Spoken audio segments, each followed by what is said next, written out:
Banyak sekali ritual dan tradisi kaum Syiah yang sangat aneh dan mengherankan umat Islam. Aliran Syiah ternyata memiliki banyak ritual dan tradisi yang mencengangkan.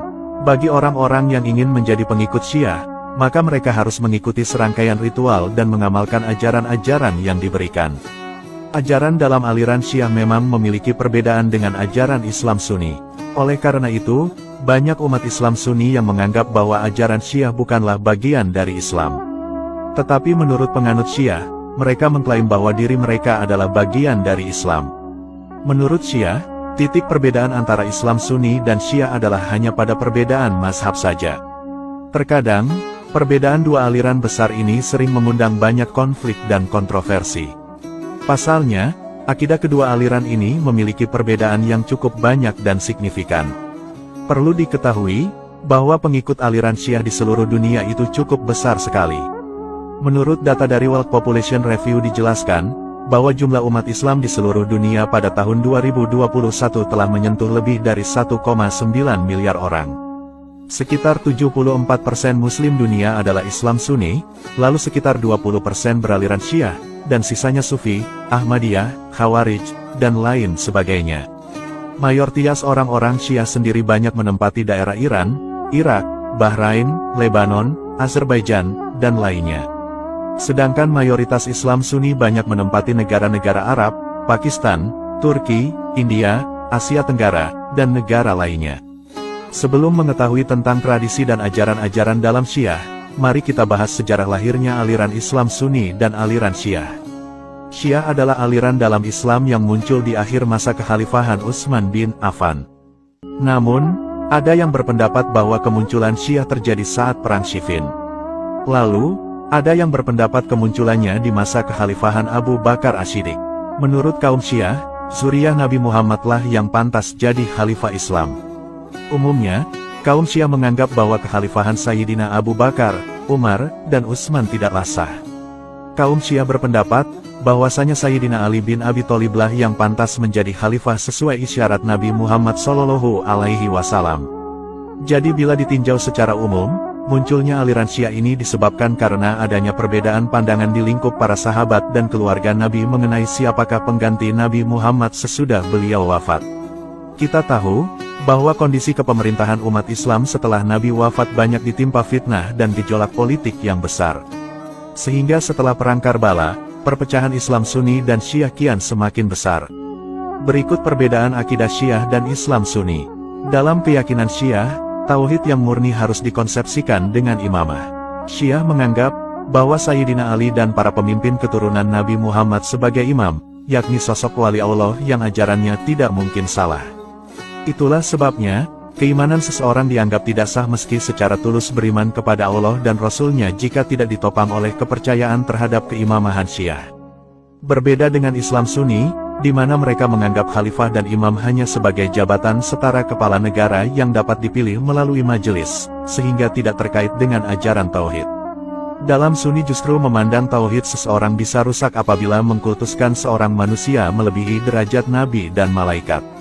Hal inilah yang kemudian membuat Sunni kerap memandang Syiah bukan lagi bagian Islam, karena keyakinannya telah berbeda dengan ajaran yang dibawa Nabi Muhammad SAW.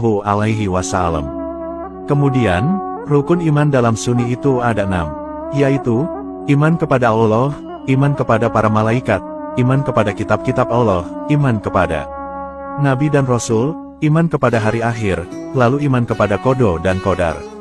Sedangkan, rukun iman dalam Syiah itu ada 5, yaitu, iman kepada Allah, iman kepada imamah, iman kepada Nabi, Rasul, kitab, dan malaikat, iman kepada hari akhir, dan iman kepada keadilan Allah.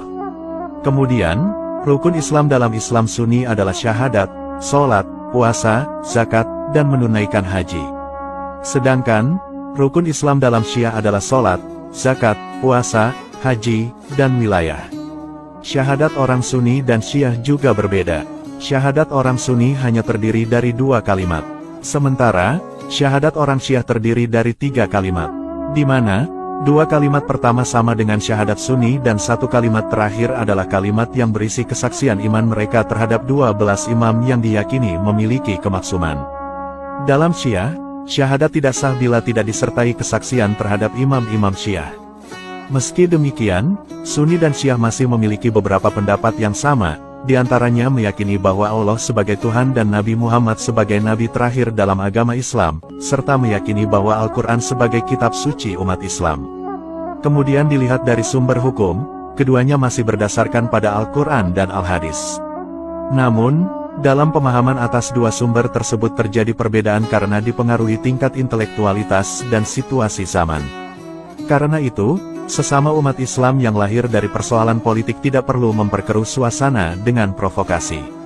Kemudian, tentunya masih banyak perbedaan antara Syiah dan Sunni baik dari cara ibadahnya, tradisi, dan lain sebagainya. Berikut daftar beberapa tradisi dan ajaran dalam aliran Syiah. Ajaran yang pertama, yaitu menuhankan sahabat Ali. Di dalam Syiah, ternyata memiliki banyak aliran-aliran lagi.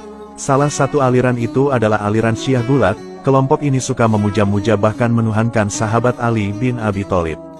Hal ini tentu berbeda dengan Islam Sunni yang menganggap sahabat Ali bukanlah Tuhan, melainkan seorang manusia. Ajaran Syiah yang kedua, adalah tidak melaksanakan sholat Jumat. Sholat Jumat merupakan sholat yang wajib dilaksanakan kaum laki-laki. Tetapi, hal ini tidak berlaku dalam ajaran Syiah. Meskipun orang-orang Syiah hadir dalam sholat Jumat bersama jamaah lainnya, tetapi mereka langsung berdiri setelah imam mengucapkan salam. Sebagian orang tentu akan mengira mereka mengerjakan sholat sunnah, namun kenyataannya mereka melaksanakan kembali sholat zuhur 4 rakaat. Hal ini dikarenakan pengikut Syiah tidak meyakini sahnya sholat Jumat kecuali bersama imam yang mereka yakini terpelihara dari dosa. Menurut informasi, sosok yang mereka yakini adalah Imam Mahdi.